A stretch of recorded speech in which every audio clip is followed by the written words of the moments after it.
my name is and I'm from AM1103B. Hi, my name is Nabalang and I'm from AM1103B. Hi, my name is Iman Elisa binti Abdullah and I'm from AM1103B. My name is Jasmine Aminah binti Japri from AM1103B.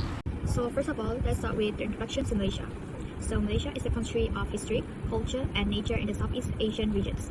Malaysia has been divided into two halves, which is called Peninsular Malaysia and East Malaysia.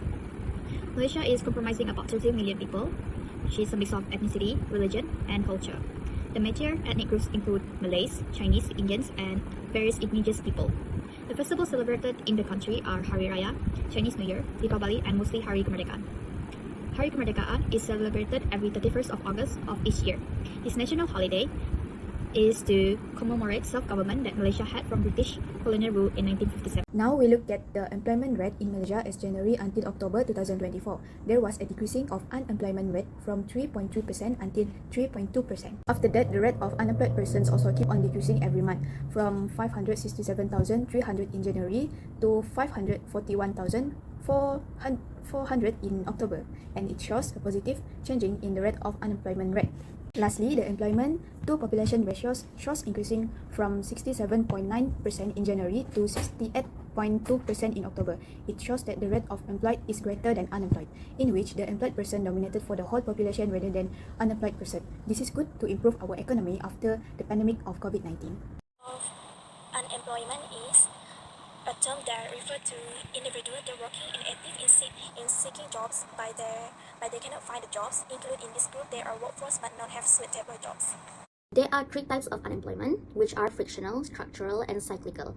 Frictional usually occurs when individuals are temporarily unemployed while transitioning between jobs, entering the labor market, or returning after a break. It is often considered a natural and inevitable part of a healthy economy. Secondly, is structural. It is caused by mismatch between worker skills and the skills demanded by the employers or the job description. Lastly, is cyclical. It is occurs due to economic downturns or recessions when demand for goods and services decreases, leading to jobless.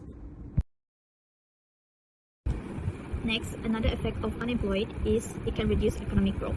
So when the population has a big portion that is unemployed, the consumer spending will also go down, therefore leads to lower spending, which results in reduced demands for goods and services, hence slowing down economic growth.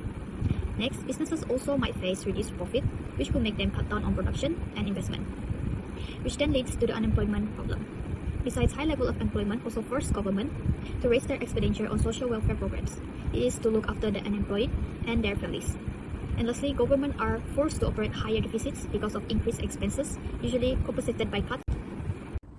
Next, I want to explain the political effects of unemployment in a country.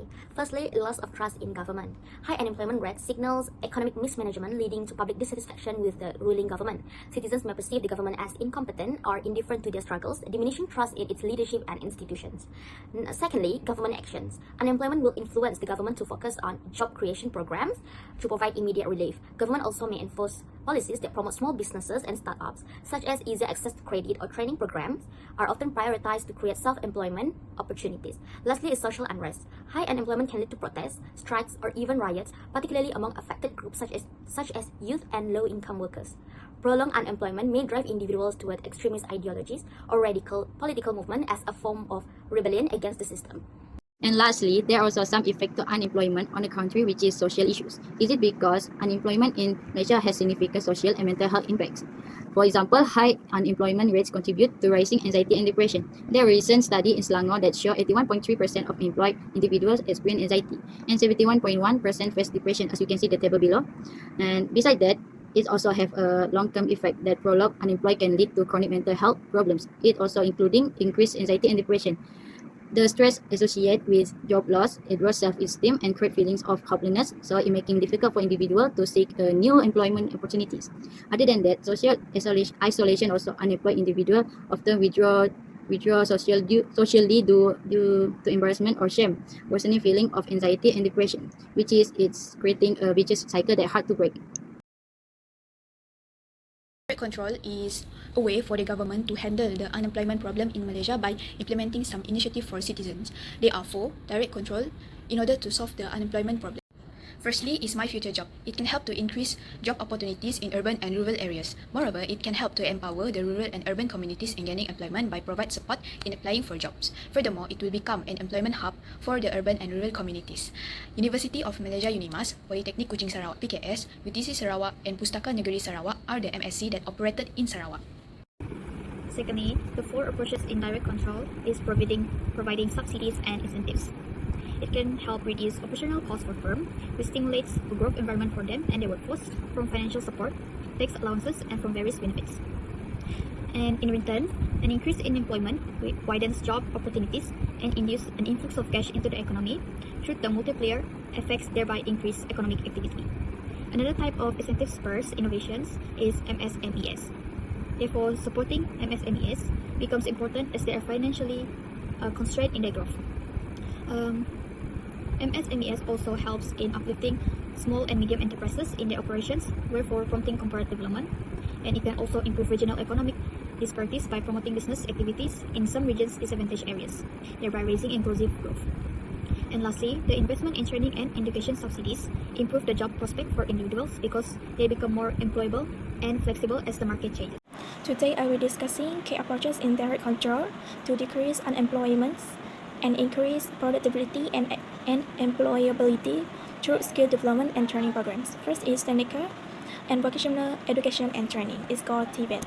The first key program to address employment is technical and vocational education and training, TVET. They are regulated by the Ministry of Education and Ministry of Human Resources and focus on providing essential skills, certification, and training aligned with the industry need.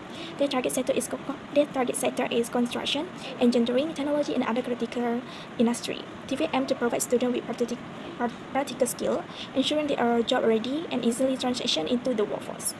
To ensure TV remain effective, the government must collaborate with the private sector to develop an industry-aligned curriculum that addresses evolving needs. Next is training for your employment with Scheme Latihan Satu Malaysia. Another important program is training for your employment, particularly through Scheme Latihan Satu Malaysia, and their target audience is young. The target audience is young and the unemployed, especially those lacking formal qualifications. The objective is to enhance employability by improving individual skill set and making participants more competitive in the job market. The government provides subsidy to private training provider and making these courses affordable for youth. This program encourages skill development and play a significant role in reducing youth unemployment. So in summary, skill development and training program like TVET and Scheme Latihan Satu Malaysia are vital in combating unemployment and enhancing employability by providing practical training aligned with industry needs. This program helps individuals gain the skill required to thrive the job market. Collaboration between government and private sector is key to ensuring this initiative continue to meet the demand of a dynamic workforce. Today I will be discussing about small and medium enterprise in reducing unemployment and driving economic growth. First and foremost, SMEs is a backbone for many economic growth worldwide. This is because their role of creating jobs, especially in developing nations. One of the ways is through job creation. As the business grows, they require more employees to meet the increasing demand of their products and services. Another significant contribution of SMEs is their role in training and skill development. This is because many SMEs offer training programs that equip in the workforce with practical and real-world experience. This will help bridge the skill gaps that often prevent unemployed individuals from finding suitable jobs. Government support also play critical roles in incenting SMEs' ability to generate employment. Initiatives like wage subsidies provide finance relief for them and allowing them to retain employees during tough economy time. For instance, during the COVID-19 pandemic, many governments introduced wage subsidies. This program helped SMEs to maintain their workforce despite declining sales, keeping people employed, and ensure they could continue to support economy through their spending. Thank you.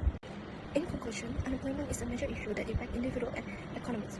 It causes finance struggle, slow growth, increasing government spending, and creates social challenge.